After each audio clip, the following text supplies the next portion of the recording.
Old Rajendra Nagar, जो कि IAS aspirant का एक तरीके से गढ़ माना जाता है, देर रात एक दुखद हादसा हुआ।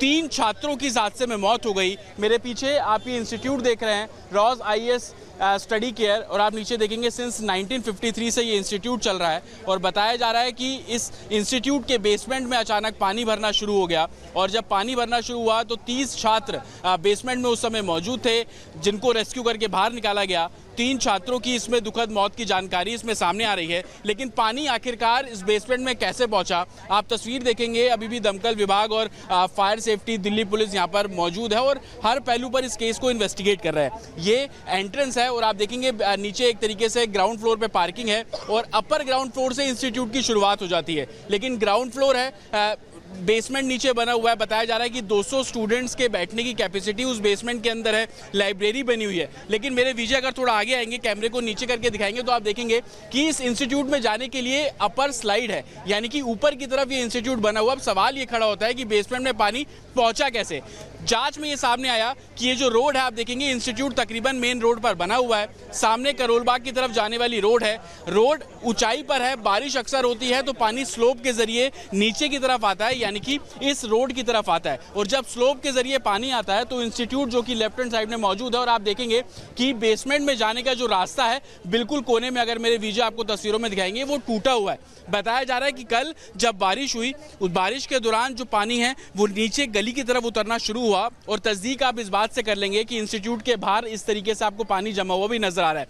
जब गाड़ियां यहां से गुजरी तो काफी तेज बहाव से पानी इस गेट के ऊपर टकराया है, और यही सबसे बड़ा कारण बताया जा रहा है कि पानी जो है वो बेसमेंट के अंदर भरना बहुत तेजी से शुरू हो गया। हालांकि बताया जा रहा है कि लाइब्रेरी बेसमेंट के अंदर मौजूद थी, 30 स्टूडेंट उसके अंदर पढ़ रहे थे। एक एक करके बच्चों ने बाहर निकलना शुरू किया, लेकिन बच्चे बाहर इस कदर नहीं निकल पाए क्योंकि इसी गेट से ही एंट्री है बेसमेंट में जाने की, और इसी गेट से ही जो एग्जिट है वो बेसमेंट में बाहर निकलने का भी है। लेकिन जब पानी यहां से गुजर रहा था तो पुलिस को इस मामले में जानकारी दी गई। एनडीआरएफ की टीम मौके पर पहुंची, रस्सियों से बच्चों को बाहर निकाला गया है। 12 से 13 बच्चे बताए जा रहे हैं जिनको रेस्क्यू किया गया, लेकिन 3 बच्चे ऐसे थे जो कि अंदर फंस गए, जिनकी इसमें दुखद मौत जो है वो हुई है। हालांकि तीनों बच्चों के शव को पोस्टमार्टम के लिए भेज दिया गया है, और पोस्टमार्टम रिपोर्ट के बाद जो परिजन है उनको इस बारे में जानकारी जो है वो दे दी गई है।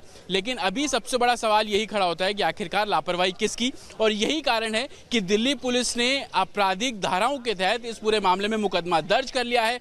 2 लोगों को इस पूरे मामले में हिरासत में लिया गया है, और दिल्ली पुलिस का कहना है कि जो भी दोषी होगा उसके खिलाफ कार्रवाई की जाएगी। बिल्कुल, आप देख सकते हैं, रिपोर्ट आप लगातार देख रहे हैं, अपडेट आपको बता रहे हैं। लेकिन यहाँ पर पुलिस की टीम मौजूद है और समझाने की कोशिश कर रही है इन बच्चों को जो कि नारेबाजी कर रहे हैं। स्टूडेंट्स नाराजगी जता रहे हैं, सवाल पूछ रहे हैं, और टीम उनको समझा रही है कि आप प्लीज अपना प्रोटेस्ट रोक दीजिए। लोग हैं, उनसे बात करने की कोशिश करते हैं। आप बताइएगा, यहाँ पर समझाने की जी, लेकिन ये देखिए ना आप किस तरह से हो रहा है। यहाँ पे 20 से ज्यादा लोगों के अनऑफिशियल डेथ की खबर है, और यहाँ पे लगातार हमें ये बताया जा रहा है कि आप यहाँ चुप रहिए, ट्यूसडे को आइए। लगातार हमें यहाँ कोई कंफर्म ट्रांसपेरेंसी हमें नहीं दिखाई जा रही है यहाँ पे। तो हम यही डिमांड कर रहे हैं सबसे पहले कि जुराव के जो डायरेक्टर हैं आशुतोष गुप्ता को गिरफ्तार किया जाए, और ये जो मेयर है, एमसीडी का मेयर है, वो यहाँ पे आए। वो जो देखिए समझाने की कोशिश की जा रही है। लगातार इस बड़ी खबर पर अपडेट आपको दे रहे हैं। मजिस्ट्रियल जांच के आदेश दे दिए गए हैं, लेकिन जिम्मेदार कौन, ब्रेक के उस पार आपको बताएंगे। देखते रहिए। को किया गया निलंबित। झांसी में बारिश की वजह से हुआ हादसा, एक पुराने मकान की गिरी दीवार, किसी के हताहत होने की फिलहाल कोई खबर नहीं। महाराष्ट्र के नवी मुंबई में हादसा हुआ है। शहबाज गांव में गिरी 3 मंजिला इमारत, 2 लोगों के फंसे होने की खबर मिल रही है। मुंबई के विक्रोली इलाके में एक सोसाइटी में हुआ सिलेंडर विस्फोट, धमाके के बाद आग लगने से 2 लोग गंभीर रूप से झुलस गए। पंचगंगा नदी का जलस्तर बढ़ने से कोल्हापुर में बाढ़ जैसी स्थिति, स्थानीय लोगों को सुरक्षित स्थानों पर पहुंचाया गया। मैदान से पहाड़ तक बाढ़, बारिश से मचा हाहाकार। उत्तराखंड के केदारनाथ में लैंडस्लाइड से मची भारी तबाही। टिहरी गढ़वाल में बादल फटने से 2 लोगों के बहने की खबर। मध्य प्रदेश के विदिशा में लगातार बारिश की वजह से बने बाढ़ जैसे हालात। आपको बता दें कि बेतवा पुल पानी में डूब गया। श्रीनगर में तीर्थ यात्रियों का एक और जत्था अमरनाथ यात्रा के लिए हुआ रवाना। भक्तों ने लगाए बाबा बर्फानी के जयकारे।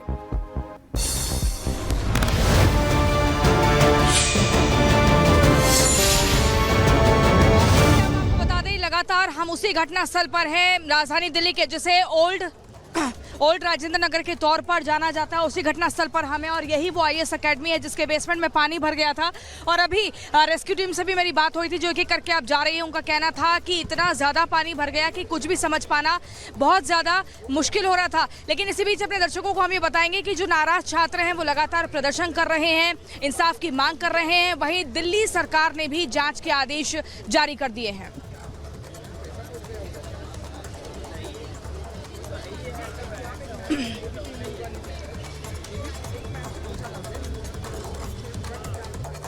तो ये तस्वीरें हम आपको लगातार दिखा रहे हैं। ये आप देखिए, ये करोल बाग, देखिए ये वही आईएएस कोचिंग सेंटर है जहां बेसमेंट में पानी भर गया था। बार बार हम आपको दिखा रहे हैं। अभी यहाँ पर देखिए वो गाड़ियां हैं।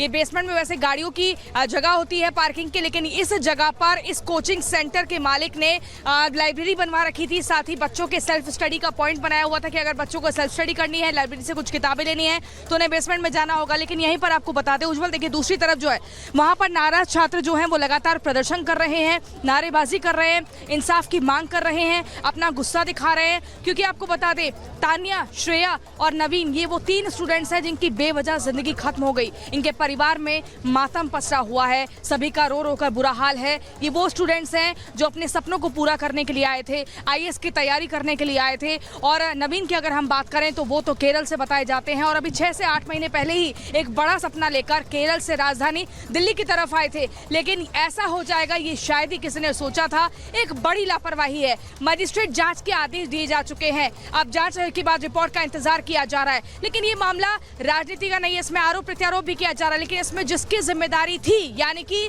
इस इलाके के लोकल लेजिस्लेटर यानी कि विधायक की, दुर्गेश पाठक की, एक बड़ा सवाल उनसे खड़ा होता है। जब बार बार जनता आपके पास जा रही है कि नालों की सफाई करवाइए, डिसिल्टिंग करवाइए, तो आखिर उन्होंने लापरवाही क्यों बरती? प्रगति हमारे साथ लगातार बनी हुई है। प्रगति, ओवर टू यू। बिल्कुल प्रियंका, ये बड़ा सवाल यहाँ पर खड़ा हो रहा है कि नालों की सफाई इस हादसे के बाद क्यों कराई गई? जब पहले शिकायत की जाती है तब कोई एक्शन क्यों लिया जाता नहीं है? और ऐसे बड़े हादसों का इंतजार किया जाता है। कुछ यहाँ पर स्टूडेंट्स भी हैं, उनसे बात करने की कोशिश कर लेते हैं। आप यहीं पढ़ते हैं? हाँ जी, मैं यहीं पे पढ़ता हूँ। ये जो 3 छात्र बताए जा रहे हैं जिनकी मौत हुई है, उनके बारे में जानते हैं? नहीं, मैंने उनके बारे में नहीं जानता क्योंकि मैं यहाँ से कोचिंग नहीं कर रहा हूँ। मैं एक्चुअली अनअकैडमी से कोचिंग कर रहा हूँ। तो यहाँ पर ये जो परेशानी है पानी भरने की, जल भराव की, हमेशा ऐसी रहती है?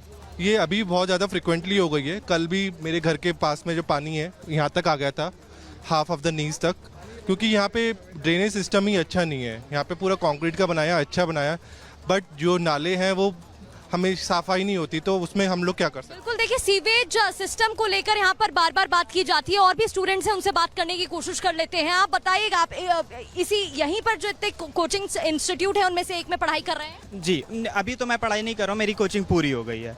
बिल्कुल, तो हमेशा यहीं पर ये हाल बने रहते हैं, पानी इसी तरीके से भर जाता है। और ये जो 3 छात्र बताए जा रहे हैं उनके बारे में जानते हैं आप? मैं उनके बारे में तो डायरेक्टली नहीं जानता हूँ, बट जब वो एक बच्चा जब वो इवैक्यूएट होकर बाहर आया था तो उसने बताया कि कुछ 4-5 लोग उनके पहले 4-5 लोग अंदर फंसे हुए थे। 2 लड़की थी जो उनमें से एक लड़के का पैर पकड़ के बाहर आने की कोशिश कर रही थी, लेकिन वो अनफॉर्चुनेटली जब वो पीछे मुड़ के देखे तो वो लड़की नहीं थी, शायद वो अंदर ही फंस गई थी। तो एक्चुअली हमारा ये डिमांड है कि आप नंबर्स तो बता दो कैजुअलिटीज़ का, कितने लोग इवैक्यूएट हो पाए, कितने लोग की कैजुअलिटीज़ हुई है। कोई रॉज आईएएस की अथॉरिटी नहीं है। कभी कभी आपको नहीं लगता कि ये सारे कोचिंग और सारे जल बोर्ड का कोई बयान नहीं आया है? हाई कोर्ट के ऑर्डर के अगेंस्ट है सारा कुछ। हाई कोर्ट का ऑर्डर है कि एंट्री और एग्जिट अलग अलग होना चाहिए, प्रॉपर वेंटिलेशन होनी चाहिए। हेलो, यहाँ पर देखिए, मैं आपको बता दूं, दूसरी तरफ आप देखेंगे तो नाराजगी साफ तौर पर बच्चों की दिखाई दे रही है और वी वांट जस्टिस के नारे लगाए जा रहे हैं। अभी भी उनका जो आक्रोश है वो बढ़ता दिखाई दे रहा है, नाराजगी है। यहाँ पर पुलिस की टीम भी है क्योंकि जब ये पूरी घटना हुई उसके बाद एमसीडी की गाड़ियां यहाँ पर पहुंची। अभी फिलहाल कंप्लीट हो चुका है, रेस्क्यू, पानी निकाला गया है। लेकिन पंकज, तस्वीरें आप जरा दिखाइएगा, बच्चों में नाराजगी है, गुस्सा है, वी वांट जस्टिस के नारे लगा रहे हैं, सवाल पूछ रहे हैं कि आखिर कौन जिम्मेदार है और किसकी वजह से ये हुआ है। ये तस्वीरें जरा देखिए, इनसे भी बातचीत करने की कोशिश कर लेते हैं एक बार। हालांकि बात करने को तैयार नहीं है, लेकिन फिर भी बात करने की कोशिश करते हैं।